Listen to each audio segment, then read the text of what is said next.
Türk Silahlı Kuvvetleri akan kanı durdurmuştu ama kalıcı bir barış hala çok uzaktı. 1975 yılında Kıbrıs Türk Federe Devleti ilan edildi. Sadece 8 yıl sonra Kıbrıslı Türkler bağımsızlıklarını ilan edecekti.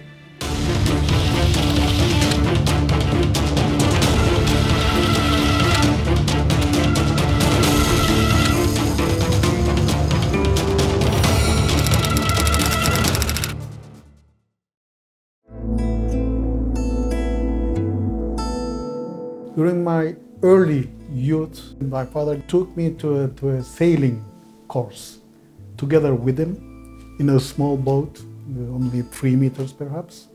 We were sailing and suddenly he took a wrong move with the sail and we dropped into the sea together with him, the boat backwards. This was just before 74, 73 probably. He said, let's go from under into the boat, because the boat was backwards. And went there, said, can you breathe? I said, yes. So you should know, whenever you are in the sea and something like this happens, there's an area where you can still keep on breathing for a while. Türkiye'nin müdahalesi adada akan kanı durdurmuştu. Artık Kıbrıslı Türklerin nefes alabilecekleri bir alan vardı. İki toplum arasındaki anlaşmazlıksa hala devam ediyordu. Artık diplomasiye bir şans tanınmasının zamanı gelmişti. Discuss certain problems. Let us get on with the discussion of those problems. Kıbrıslı liderler Klerides ve Denktaş arasındaki görüşmeler geçmişe dayanan tanışıklıkları dolayısıyla karşılıklı anlayış içerisinde geçiyordu. Ancak bu olumlu ivme çok sürmedi. My position as to the solution of the problem of Cyprus is that it has to be based on the application of the Charter and the resolutions of the United Nations. Junta tarafından devrilen Makaryos, Türkiye'nin müdahalesi sonrasında adaya dönmeye hazırlanıyordu. 1974 Aralık ayında Makaryos adaya geri döndü. Bu durum müzakereleri çıkmaza sürükledi. I have read Makaryos's speech at the General Assembly of the United Nations, and my view is that he has once again slammed the door to a negotiated settlement. Very irresponsibly, and probably not knowing the realities of Cyprus, the position into which, because of his 11 years policy of enosis and of belittling the Turkish factor in Cyprus, of denying Turkish Cypriot rights, the position he has pushed his own community, he has once again referred to the Turkish Cypriot as a small minority in the island. We must not exclude examining every possible solution of the Cyprus problem. Just as I do not accept Mr. Denktaş to make a condition that we only discuss federation, so I cannot ask Mr. Denktaş to say he will not discuss federation. I think we must go into the solution of the Cyprus problem without any preconceived ideas and examine every possible solution. 1974 Barış Harekatı'ndan sonra Rum tarafına destek yağarken Türk tarafı izolasyonlarla kuşatılmıştı. Kıbrıslı Türkler en temel ihtiyaçları için dahi Türkiye'nin desteğine ihtiyaç duyuyordu. Turkish Cypriots were also displaced as a result of 1974. Many of them moved to the north and they needed to find shelter, housing, as well as an infrastructure. They also needed employment, and all of these were basically provided by motherland Turkey rather than the international community. The United Nations played a nominal role. They distributed a number of foodstuffs and other things to both communities, but of course this was not sufficient to sustain a government. And so the Turkish Cypriots were basically on their own, virtually embargoed since 1974, and to a large extent that situation persists.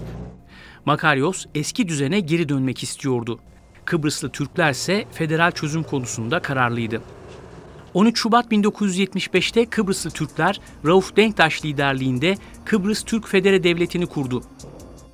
Geçerli sayılan oylardan 37.502'si evet. Oyladıklarını da ilan ederim.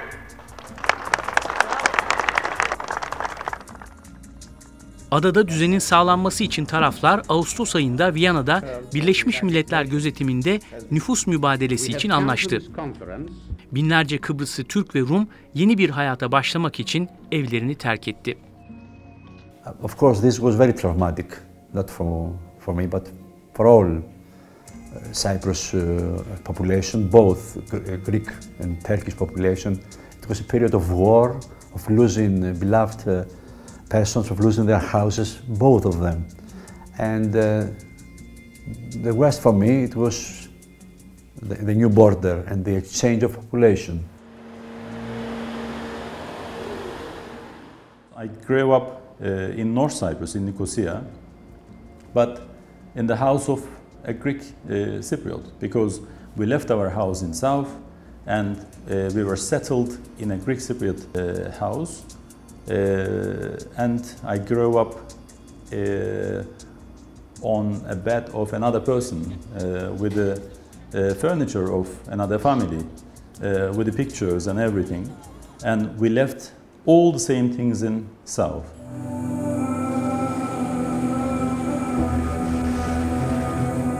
...1977 yılında uzlaşma yönünde büyük bir adım atıldı. Makaryos ve Denktaş, bağımsız, bağlantısız, iki toplumlu federal bir cumhuriyet kurmak için zirve anlaşması imzaladı. Anlaşma Rumların adanın tek sahibi olmadığını kabul etmesi anlamına geliyordu. Zirve anlaşması, gelecek müzakerelerin çekirdeğini oluşturacak bir ilkeler çerçevesi de sağlıyordu. Bu anlaşma, Makaryos'un Kıbrıslı Türklerle imzaladığı son anlaşma oldu.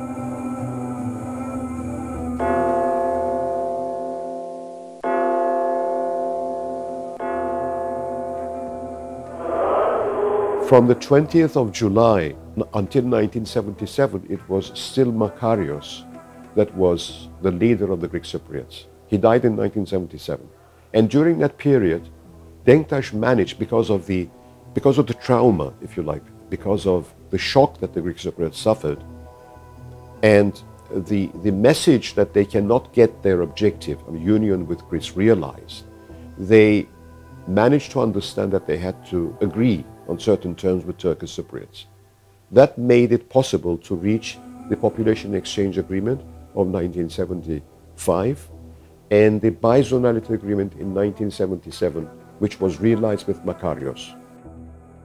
1979'da Denktaş, Kıbrıslı Rumların yeni lideri Spiros Kiprianu'yla ikinci zirve anlaşmasını imzaladı. Artık hedef federasyondu. When Makaryos died, we had Spiros Kiprianou, the Greek Cypriot leader, who was a fanatic supporter of Enosis. So with his election as president of the Greek Cypriot policy changed from 1977 onwards. And he tried this time to work with the non-aligned movement in alliance with the Soviet Union to build pressure against Turkey and to unite the island with Greece. And in 1983, he managed in Delhi, in India, to secure a decision from the non-aligned movement that Turkey's army should pull out of Cyprus, that everybody should return to their homes. And I mean, they were simply asking for the return to pre-1974 conditions on the island. That is the point when Denktaş was saying enough is enough. Denktaş said, now, this is not heading in the direction of a equality-based agreement on the island. These people are simply trying to gain time to impose their will on us. That is the point when Denktaş suggested or not put forward, we are going to go for a two-state solution from now on. That is the turning point. What are the new realities? Well, the new realities are that with Makarios, the world deceived itself that there was a continuity of presidency at least, because he was the first president elected. Now that he is gone, that continuity fiction is dead and buried with him.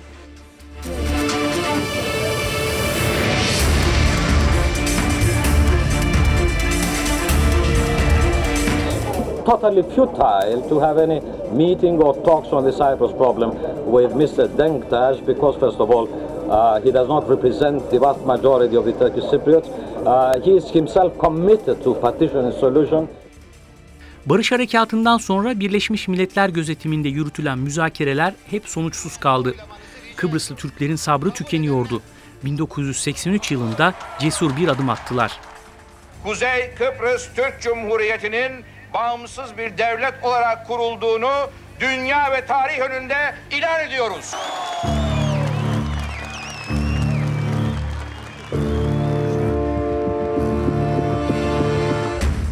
Artık adada fiilen iki devlet vardı.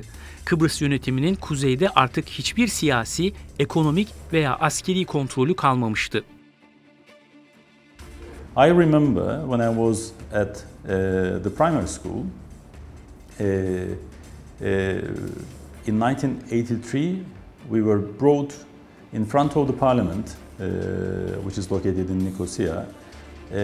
We had no idea what was going to happen. And it was the date of the Declaration of Independence of TRNC, which was an incredible psychological and emotional atmosphere, basically. I'm glad that I was part of it, even as a child, because I believe that Turkish Cypriots do have the same right with the Greek Cypriots of having a state and ruling themselves, and having their voice to be heard. This is an equal right of the Turkish Cypriots, equal to the Greek Cypriots. Kıbrıslı Rumlar ve Birleşmiş Milletler Kuzey Kıbrıs Türk Cumhuriyeti'nin ilanını kabul etmedi. Well, I was hoping that they could do something. I would have preferred, it's not good for me to say it, but I would have preferred that the two sides discuss by themselves. Because the United Nations were influenced by the Americans, they were influenced by the Brits, by the Soviets at the time, by the Russians today. And what they cared was for them to find a solution that would cover their term in office. And what would happen afterwards, they would not care. What we care about, I mean, Greece, Turkey, and the two communities, is to find a permanent solution that would allow the two countries to live without paying so much money for armaments, which destroys the people of both countries. Diplomaside büyük gerilimler yaşanırken adada çatışmanın izleri hala silinememişti. Kayıp kişilerin akıbeti hala tam olarak aydınlatılamamıştı. Rakamlar çok kesin olmasa da resmi olarak 493 Kıbrıslı Türk ve 1508 Kıbrıslı Rum kayıp ilan edilmişti. Bu kişilerin akıbetini belirlemek için 1981 yılında Kıbrıs'taki Kayıp Şahıslar Komitesi kuruldu. Bu komite müzakerelerin de önemli parçalarından biri haline geldi.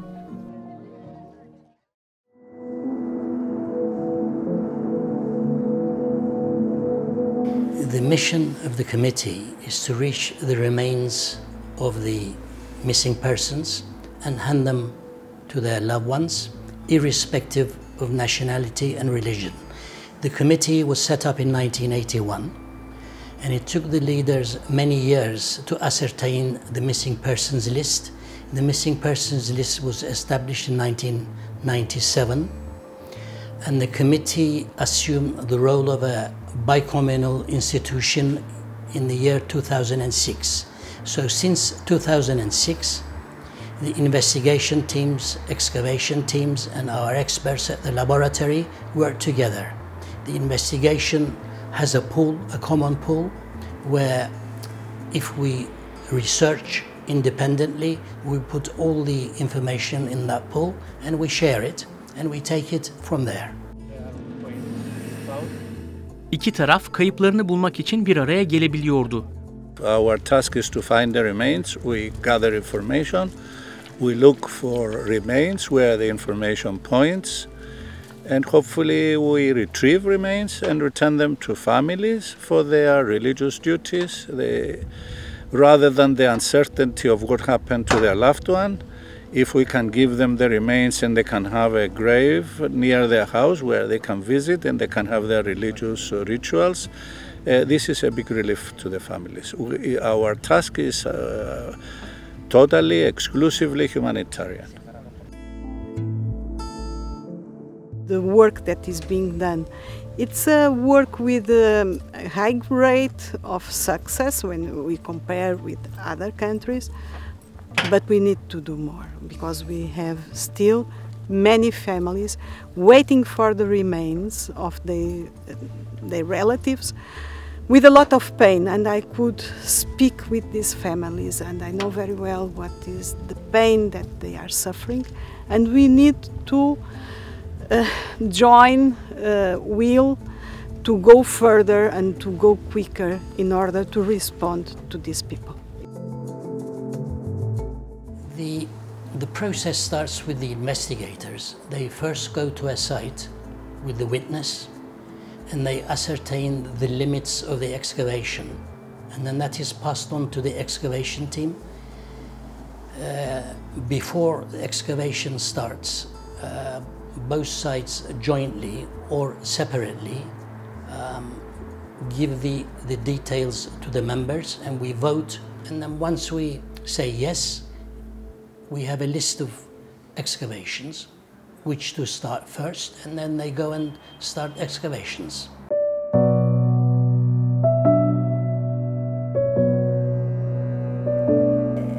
kişilik bir kişi sayısı verdiler bize. İşte Güney Kıbrıs'ta Kuzey Kıbrıs arasında bir laboratuvara gidip orada işte şehitimizi görebileceğimizi, annem, ben, kız kardeşim, eşlerimiz, işte hayatta olan amcam, halam falan hep birlikte işte aile büyükleriyle birlikte gittik.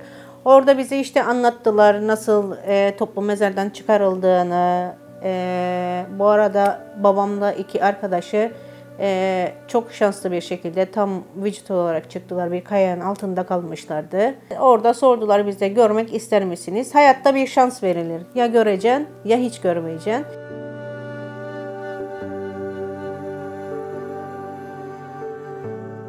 Ki ben babamı kaybettiğimde 2 aylıktım ve hiç hatırlamıyordum babamı. Ve orada hepimiz görmek istedik zaten. Küçük bir odaya girdik. Orada beyaz bir örtü üzerinde en küçücük kemiklerine kadar, yani bu parmakların en küçük şeyine kadar. Hatta orada bir tanesini istedim ben, dedim baba bir tane verin dedim, cüzdanıma koyayım babamdan falan. Yok dediler, ya olmaz yani bu aykırıdır dediler.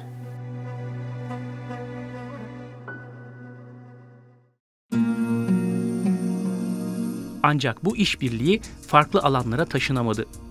Barış görüşmeleri ise herhangi bir olumlu sonuç vermiyordu. We also had in this historical movements to find a solution on the Cyprus issues, we had also mistakes made by the United Nations. One example I remember when I was in New York, Perez de Cuellar, the Secretary General, he wanted to convene the meeting of the five. I mean, that was Greece, Turkey, UK, and the 2 communities at a moment that it was not ripe. And they were lying. They were not telling us the truth. They were telling us, both to Turkey and to Greece, that the differences are very small.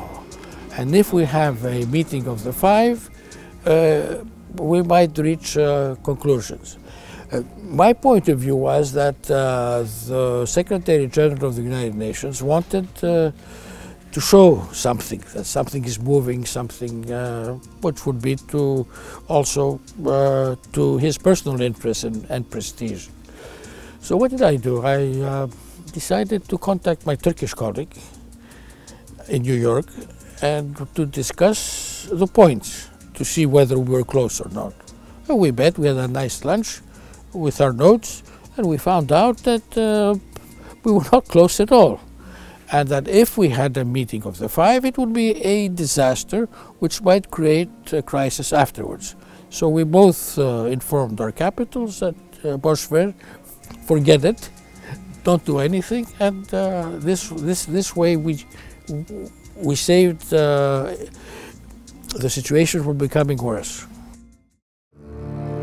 Kıbrıs'taki iki garantör ülke Türkiye ve Yunanistan arasındaki sorunlar adadaki duruma yardımcı olmuyordu. 1987'de Yunanistan'ın Ege'de petrol sondaj faaliyetleri gerilimi tırmandırdı.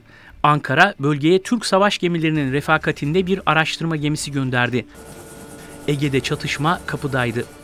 After the crisis of 87, I was there, and we almost went to war. That was the most dangerous moment because we were waiting. I remember that the Turkish fleet was in the Black Sea making an exercise, and the generals had taken over in Ankara because Özal was in Houston, having his open heart operation.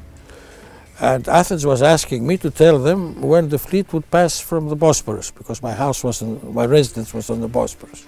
So when the fleet started coming down from the Bosporus, I told Athens, they're coming. And at that time, Özal reached London. He told the generals to shut up, and the whole crisis was diffused, and we went through a period of very good relations. Soğuk Savaş'ın ardından Birleşmiş Milletler Güvenlik Konseyi Kıbrıs sorununu çözebilmek için iddialı bir girişimde bulundu. 1991 yılında Birleşmiş Milletler Genel Sekreteri Boutros Ghali tarafları barışa zorlamak için elindeki tüm araçları kullanmaya girişti. 1992 yılında Birleşmiş Milletler Genel Sekreteri Boutros Ghali fikirler dizisini taraflara sundu. Türk ve Rum liderler federasyonun anayasal yapısını, güvenlik ve garanti meselelerini, toprak düzenlemelerini, yerinden edilmiş insanları, ekonomik kalkınmayı ve geçiş anlaşmalarını görüşmek üzere bir araya geldi. Ama bu tavrı geri tepti. Rauf Denktaş, Birleşmiş Milletler Genel Sekreterini haddini aşmakla ve adil olmayan bir çözümü dayatmaya çalışmakla suçladı. Kıbrıs müzakereleri tarihinde ilk kez bir Birleşmiş Milletler Genel Sekreteri taraflardan birinin Rumların yanında yer aldı ve Türk lideri uzlaşmazlıkla suçladı.